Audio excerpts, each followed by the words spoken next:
Assalamualaikum warahmatullahi wabarakatuh. Gimana kabarnya semuanya? Sehat ya? Dan tetap semangat di semester baru ini. Untuk kali ini aku akan menyampaikan materi dengan santai saja sih sebenarnya. Karena sebenarnya materi ini itu sudah pernah kalian pelajari di kelas 8 SMP ya. Tetapi di kelas 10 ini kita akan mengupasnya lebih dalam. Yaitu materi tentang relasi dan fungsi. Tapi walaupun ini sudah pernah dipelajari di kelas 8 SMP ya, di sini akan saya ulangi kembali, akan saya segarkan kembali ingatan kalian tentang materi ini. Oke, langsung saja ke materinya. Yaitu di sini judulnya adalah pengantar relasi dan fungsi. Di topik pertama, kita belajar dulu ya tentang pengertian relasi itu apa. Nah, di sini adalah gini. Banyak fenomena atau kejadian di sekitar kita yang dapat dihubungkan dengan suatu relasi. Oke, jadi ibaratnya gini, kalau contohnya kan seperti itu ya di modulnya, tapi di sini aku kasih contoh real di kelas kalian. Misal di suatu kelas ada 30 anak ya, terus anak itu dengan ukuran sepatu itu bisa menciptakan relasi loh. Jadi ada himpunan siswa di suatu kelas, misal di kelas 10 IPS dengan himpunan ukuran sepatu. Jadi himpunan siswa dan himpunan ukuran sepatu ini bisa kita hubungkan dengan relasi ya. Misalnya siswa si A ukuran sepatunya ini, itu bisa kita hubungkan. Itu adalah contoh realnya di sekitar kalian ya. Kita bahas juga di sini di modulnya yaitu misal kita punya apa itu himpunan A itu ada sepeda, ada sepeda motor, ada sedan dan angkot. Jadi himpunan A itu isinya kendaraan ya. Di himpunan B itu roda 2, roda 3, roda 4, roda 6. Jadi himpunan A itu isinya kendaraan. Di himpunan B itu isinya adalah jumlah roda atau banyaknya roda ya. Bagaimanakah hubungan antara himpunan A dan himpunan B? Kita amati diagram panah berikut. Ternyata di himpunan A, kendaraan tersebut bisa kita hubungkan dengan suatu relasi loh di himpunan B. Contohnya bisa kalian amati ya, ini namanya adalah diagram panah. Nah, ini misal sepeda itu bisa kita hubungkan di roda 2 dan di roda 3. Karena sepeda yang rodanya 2 ya sepeda yang biasa kalian naik gitu ya. Atau yang rodanya 3 itu apa ya? Becak mungkin ya. Becak itu kan sepeda kan ya. Rodanya 3. Terus di sini ada sepeda motor. Sepeda motor itu kita hubungkan dengan roda 2. Nah, relasinya seperti itu. Ada angkot. Sebenarnya angkot ini apa sih angkot? Oke, angkot itu rodanya ada 4. Terus ada sedan jelas rodanya cuma 4 ya. Terus ada bus itu ada rodanya 4, ada rodanya 6. Kalau rodanya 4 itu mungkin minibus ya. Minibus kayak apa itu? Motor AP. Nah, itu saya sensor ya. Nanti kirain sponsor gitu. Lah, ini ternyata himpunan A yaitu isinya adalah kendaraan, himpunan B isinya adalah roda, banyaknya roda, itu bisa kita hubungkan dengan suatu relasi yang ditampilkan di diagram panah ini. Nah, kita baca yang biru-birunya ya. Terlihat pada diagram panah tersebut, sepeda dihubungkan dengan roda 2 dan seterusnya. Oke lah, sudah dijelaskan tadi ya. Maka relasi yang terbentuk adalah jenis kendaraan dengan banyak rodanya. Gitu ya. Nah, ini kembali lagi ke SMP.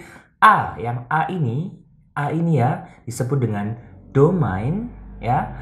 Yang B ini disebut dengan codomain ya. Terus ini ada range ya. Range itu adalah codomain yang punya pasangan. Kita perhatikan ini kan codomainnya kan ada roda 2, roda 3, roda 4, roda 6 kan. Dan semua punya pasangan. Maka otomatis ini juga menjadi range. Seperti itu ya. Jadi domainnya itu adalah asalnya yaitu himpunan kendaraannya. Codomain itu adalah yang dituju yaitu rodanya, banyaknya roda ya. Range itu adalah codomain yang punya pasangan. Oke, nanti lebih jelasnya ada contoh lagi ya. Oke. Nah, kita baca yang hijau-hijau ini ya. Di sini, maka dapat ditarik kesimpulan dari pengertian relasi adalah sebagai berikut. Yaitu, relasi dari himpunan A dan himpunan B adalah suatu aturan yang menghubungkan anggota himpunan A dan anggota himpunan B. Ini sangat birokratis banget ya.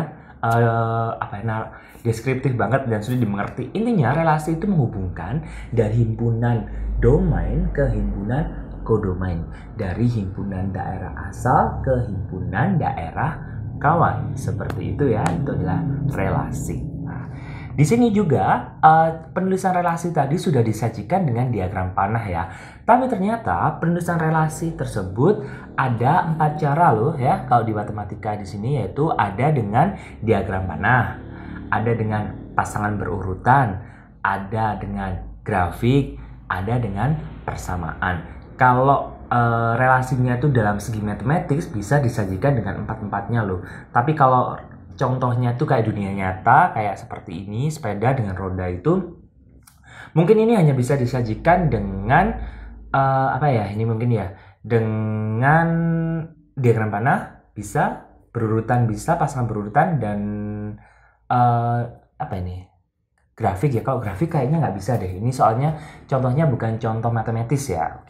Oke, lupakan saja yang situ.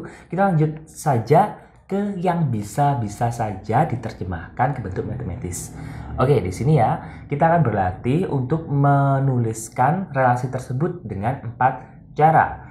Contoh, misalkan saya punya himpunan A, di sini ada min 3, min 2, min 1, 0, 1, 2, 3 ya. Ini isinya himpunan A. Himpunan B isinya adalah 1, 4, 6, 9. Oke, gitu ya. Ada yang salah nggak sih di sini? Oke. Ada yang salah nggak sih? Bentar ya, aku skip dulu. Ada yang salah nggak ya? Oke, ternyata tadi ada beberapa kesalahan di penulisan soal ya. Ini sudah saya benarkan. Di sini ada himpunan A, ada himpunan B. Jika X mewakili anggota A, jadi anggota A ini disebut dengan X. Dan Y mewakili anggota B, jadi himpunan anggota B, anggota-anggota B ini disebut dengan Y.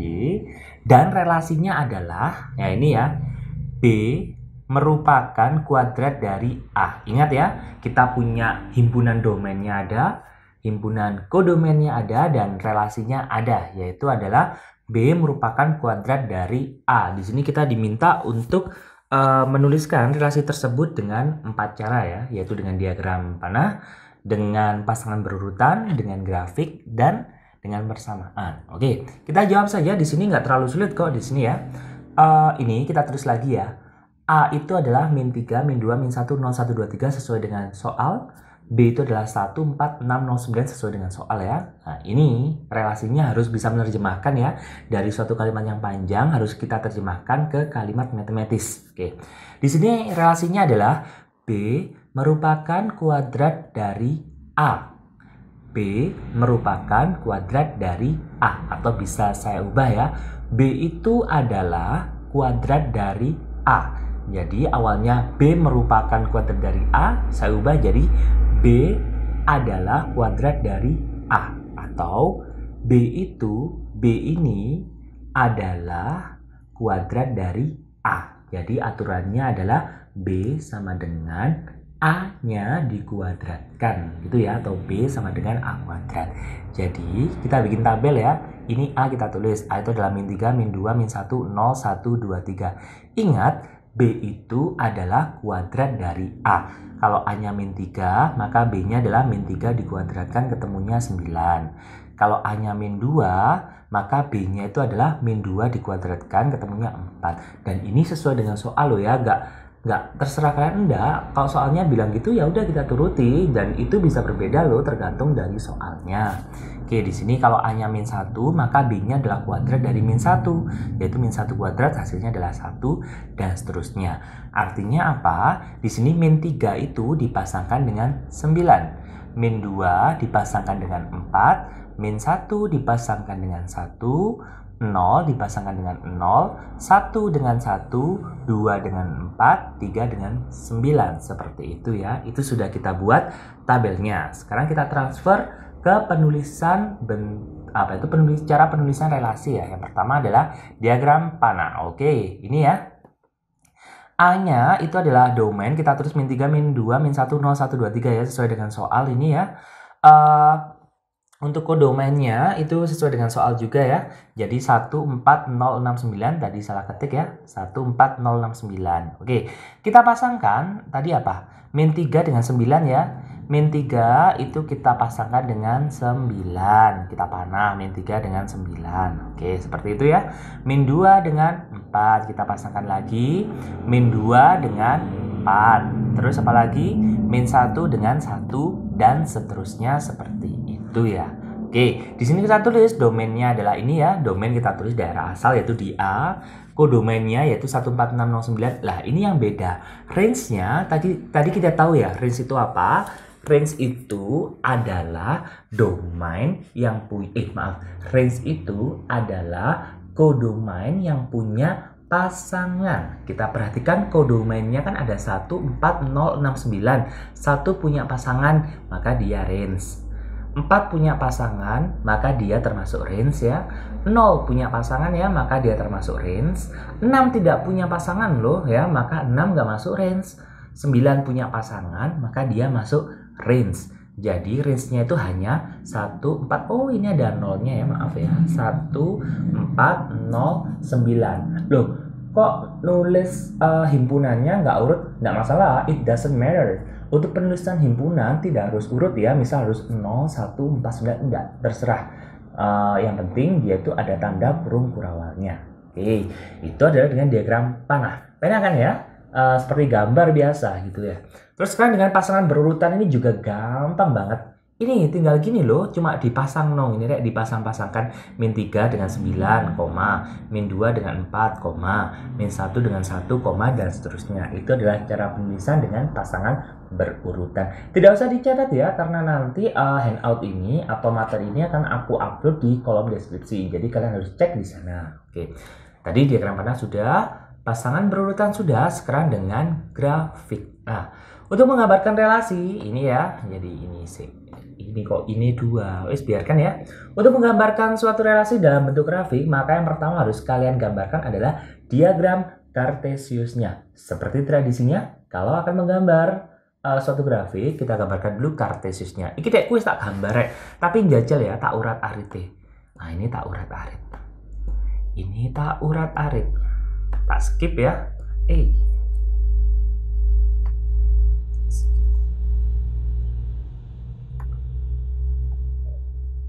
Oke, wes rek, iki urat-aritnya nggak terlalu memakan durasi ya. Oke, sekarang kita coba mana dulu? Enaknya berapa ya? Oh, 2 sama 4 lah. Oke, perhatikan ini loh rek. Ini kan 2, gandengannya kan 4. Artinya apa? Ketika X-nya 2, Y-nya adalah 4.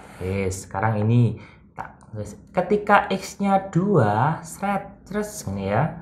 Maka terus Y-nya adalah 4, ini kan? Ini kan yang mendatarkan sumbu X, ini kan yang tegakkan sumbu Y. Ketika X-nya ini 2, Y-nya 4, maka titik potongnya kan di situ kan ya. Nah, ini adalah himpunan 2,4. Ini sudah ada 2,4. Kira menerek 3 sama 9 ya. Ya ini akan ada 3 sama 9. Jadi di kene iki X-nya kan 3. X-nya 3 tarik ke atas terus. Terus ini 9 tarik mendatar, perpotongannya itu di kene di tengah-tengah gini ya. Ini 9-nya kan antara ini kan. Kalau kamu tarik garis, ini wis tak kopikan ya. Nah, itu ketemu ya. 3. Nah, 3 itu tarik garis. 3 kan gandengannya 9 ya. X-nya 3, Y-nya 9. 3 kamu tarik garis ke atas. Terus ini sebenarnya bisa lanjut ke atas ya. Terus ini 9 kamu tarik garis mendatar. Lah, perpotongannya ini adalah 3,9. Sudah. Terus 1,1 tak langsung ya, Rek ya. Nah, ini seperti ini. Nah, yang lainnya ngikuti kan 0,0. Terus ada min 1,1. Sebenarnya satunya ini kok nggak tercantum kan di tengah-tengah ya. Nah, gini. Terus min 2 dengan 4, min 3 dengan 9. Ya, ini adalah menggambarkan suatu relasi dengan menggunakan diagram atau grafik ya. Oke, itu adalah yang grafik. Selanjutnya yaitu dengan persamaan. Ini kalau menurut saya itu gampang-gampang susah ya. Dibilang susah ya gampang, dibilang gampang ya susah, tergantung soalnya juga sih di sini. Oke, di sini perhatikan bahwa relasi dari soal B merupakan saya ulangi. Perhatikan bahwa relasi dari soal adalah B merupakan kuadrat dari A. Sudah kita bahas ya, ternyata B sama dengan A kuadrat kan ya. Ingat bahwa kembali lagi ke soal ya. X adalah anggota dari A, Y adalah anggota dari B. Maka B-nya kita ganti dengan Y. Ini kan B sama dengan A kuadrat. B-nya kamu ganti dengan Y, ketemu. A-nya kamu ganti dengan X. Jadi ini persamaannya adalah Y sama dengan X kuadrat. Mana? Itu adalah dengan persamaan. Oke, kalau masih belum paham, kalian ulangi lagi ya penjelasannya tentang bagaimana sih cara menggambarkan suatu relasi itu dengan diagram panah, pasangan berurutan dengan grafik maupun dengan persamaan. Itu ya.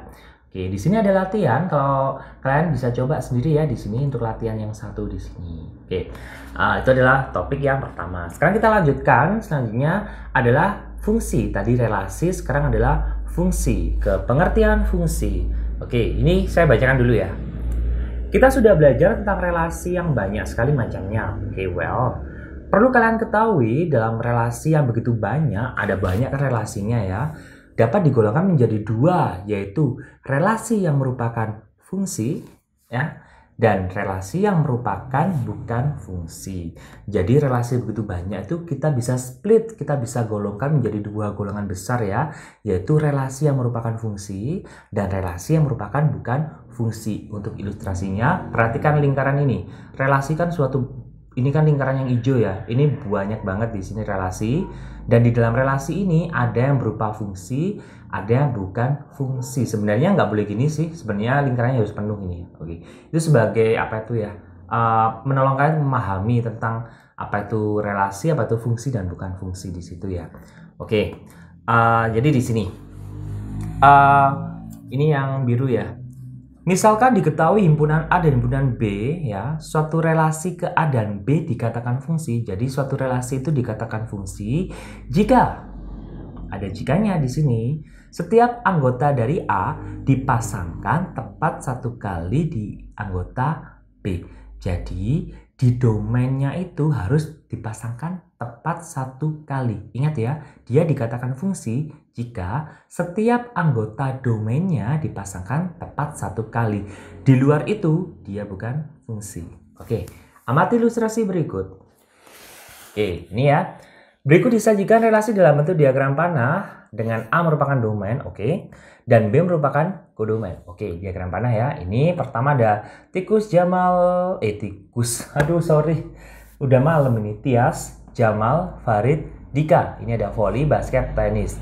Jadi Tias ini dia dihubungkan ke voli, Jamal dihubungkan ke voli dan basket, Farid ini ya bisa kalian pahami di sini. Yang A ini disebut dengan domain, yang B ini disebut dengan kodomain. Lah, diagram panah ini bisa diterjemahkan ke dalam pasangan berurutan seperti ini loh ya. Tias dengan voli, bisa kalian baca. Dan ini ternyata dia bukan fungsi. Gitu ya. Kenapa bukan fungsi? Ini adalah alasannya.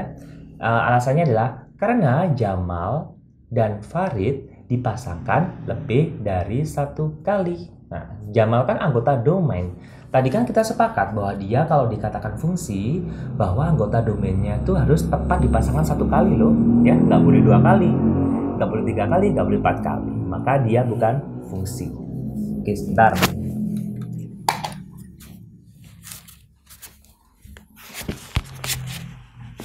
Oke, lanjut ke contoh yang kedua. Ini ada A, ini B, ini ya. A-nya ini himpunan A, B, C, D. B-nya adalah X, Y, Z. Untuk pasangan berurutannya bisa lah kalian buat sendiri. Dan ternyata dia adalah bukan fungsi. Yang pertama tadi bukan fungsi karena ada domain yang double ya pasangannya. Sekarang dia bukan fungsi kenapa? Karena ada D, itulah ada D yang di bawah ini. D ini ya, D. Yang merupakan anggota domain yang tidak punya pasangan. Loh, ingat ya, tadi kesepakatannya dia dikatakan fungsi ketika setiap anggota domain dipasangkan satu kali.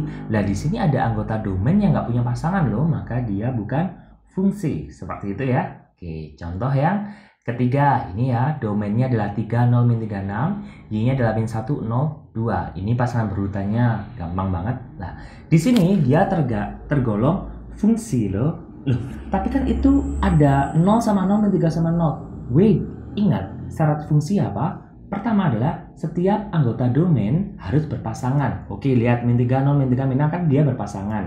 Dan ada dannya loh, setiap anggota domain berpasangan tepat satu kali. Jadi dia nggak boleh bercabang ya. Lah ini min 3, lihat min 3 berpasangan satu kali dengan min 1 ya.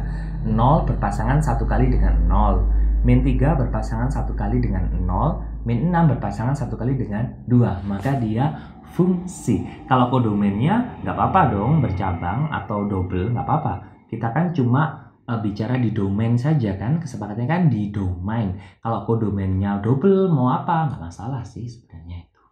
Seperti itu ya. Lanjut ke contoh 4. Ini ya, kalian amati. Domainnya adalah 1, 2, 3, 4. Kodomainnya adalah A, B, C, D. Nah, ini pasangan berurutannya bisa kalian baca sendiri dan gampang banget kok. Dan ini dia tergolong dari fungsi. Kenapa? Karena anggota domain dipasangkan tepat satu kali. Oke. Lah, itu ada A, B, D. Nggak masalah. Kita nggak peduli dengan kodomain. Kita pedulinya di domain. Ketika setiap anggota domain berpasangan dan cuma dipasang satu kali, maka dia adalah fungsi. Selain itu maka bukan fungsi. Masalah kodomainnya nggak punya pasangan, masalah kodomainnya itu pasangannya double-double, nggak masalah. Kita bicaranya di domain. Oke, untuk latihan 2-nya bisa dicoba ya. Ngerjakannya itu seperti tabel yang di atasnya ini. Oke, gitu ya. Oke, fine.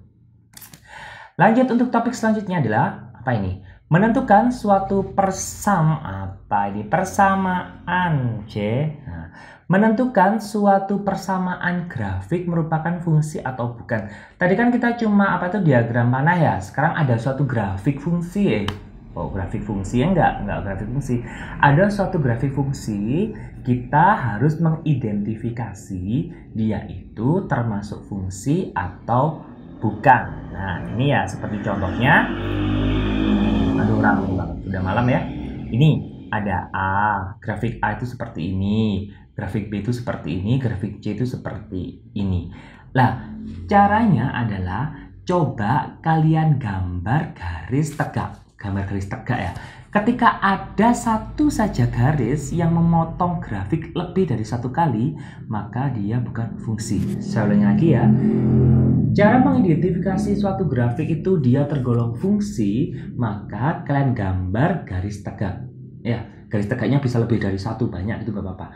Ketika ada satu garis yang memotong grafik lebih dari satu kali, maka dia bukan fungsi. Oke, kita langsung ke contoh yang pertama. Sing A kira ya, sing A ini seret tak ambil seret. Nah, awalnya ku abang-abang iki gak ono rek. Awalnya itu abang awalnya merah-merah iki gak ono rek. Lah, misal ya, anggap saja merah-merahnya ini nggak ada.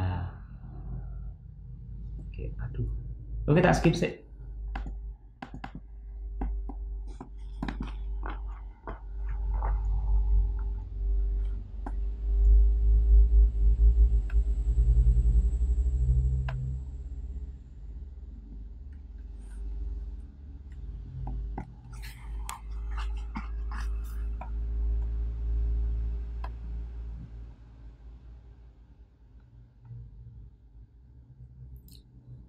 Oke, lah ini loh rek. Jadi gini, sing digambar garis lurus itu maksudnya yang merah-merah itu. Jadi yang kalian gambar kan grafiknya kan yang hitam. Ini jadi kalian gambar pakai penggaris, garisnya tegak, tegak, tegak, tegak, tegak lah. Kalian coba semakin banyak garisnya, mau garisnya berapapun, garis ini akan memotong kurva pada satu titik saja. Nah, ini garis yang pertama ini lah memotongnya cuma satu kali, garis kedua juga cuma satu kali, garis ketiga cuma satu kali, garis keempat juga cuma satu kali. Maka ini dapat disimpulkan bahwa dia adalah fungsi seperti itu ya. Oke. Sekarang yang B. Lah ini yang B ini sama grafiknya tadi kan yang hitam itu ya. Nah, di sini kita gambar garis merah nih, contohnya merah nih, seret, kita gambar garis lurus ke bawah pakai penggaris. Nah, ternyata ada satu garis ya yang memotong kurva atau grafik yang melengkung itu loh rek pada dua titik. Nah, ini yang pertama, ini yang kedua. Jadi cuma butuh satu garis saja. Kamu cari satu garis saja yang memotong grafik pada lebih dari satu titik, maka dia itu bukan fungsi. Itu ya, non fungsi. Oke. Yang C lagi ini ada apa nih? Elips ya, elips ya. Nah, udah kamu tarik aja garis merah, kamu gambar seret. Ternyata garis ini memotong lebih dari satu titik kan, titik pertama sama titik kedua ini, maka dia bukan fungsi. Seperti itu ya. Jadi pakai penggaris nggak usah dihitung, pokoknya ketika kamu temukan satu saja garis yang memotong grafik pada dua titik, bukan 2 titik sebenarnya ya, lebih dari 1 titik, mau bisa 2, 3, 4 dan seterusnya, pokoknya di atas 1 maka dia bukan fungsi, gitu ya. Oke, untuk latihannya bisa dicoba ya. Ini ya adalah grafik-grafik berikut. Tunjukkan dalam kategori fungsi atau bukan fungsi dan berikan alasanmu. Nah, ingat pakai penggaris seperti itu ya. Oke, untuk saya rasa untuk topik kali ini cukup ya. Jadi silakan kalian pelajari lagi sampai bisa. Ini topiknya masih gampang ya. Jadi untuk minggu depan bisa kita belajar untuk topik-topik yang lain. Sekian dulu dari saya. Mohon maaf jika ada salah kata. Saya tunggu jika ada perbaikan atau koreksi dari saya ya. Mungkin ada salah di modul, ada salah di pengucapan saya, bisa kalian tulis di kolom deskripsinya. Sekian dari saya. Sampai jumpa dan semoga bermanfaat. Dan assalamualaikum warahmatullahi wabarakatuh. Dadah.